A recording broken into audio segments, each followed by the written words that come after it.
सरकार फिकड़ी दे मां दी शान जनाब चौधरी मोहम्मद अनवर आप हाजी चक यूनान उन्होंने दी फरमाइश थे मां दी शान दे चंद सोहन ते सरकार आर फिकड़ी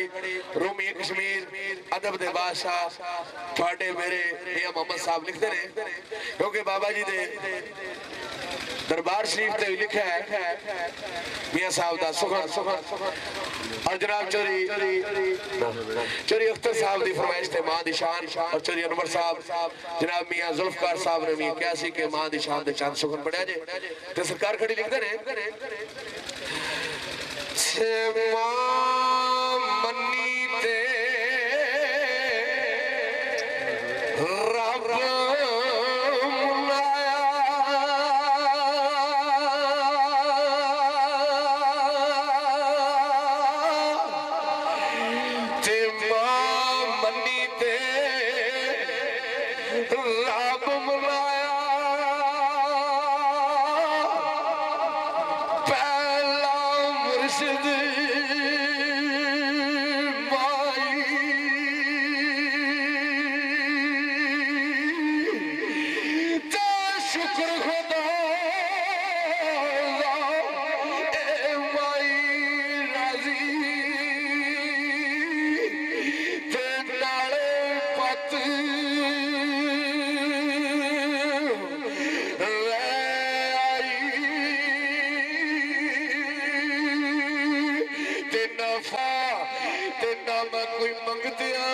शमारा ते जाती दा गुजरे ता यारो ना समझ लियो कोई फनकारा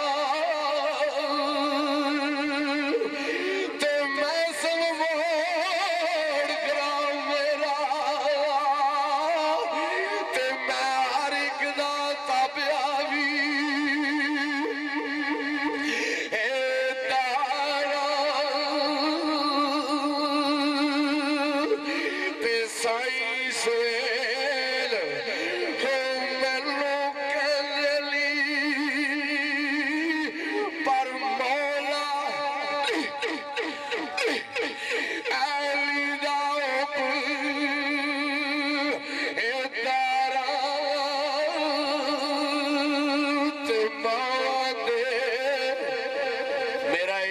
आखदा कि जिथे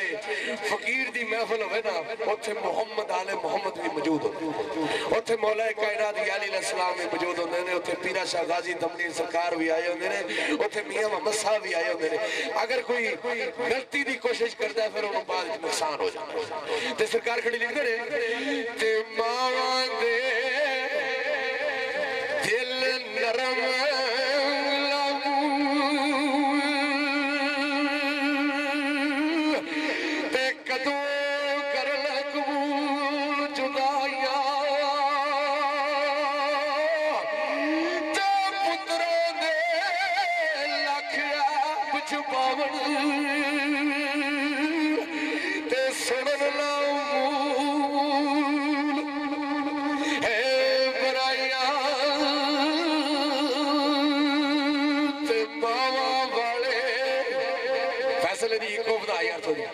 बाड़ा नु छड़ पफ ना देगा तेरी इको बता रहे ते मावा वाले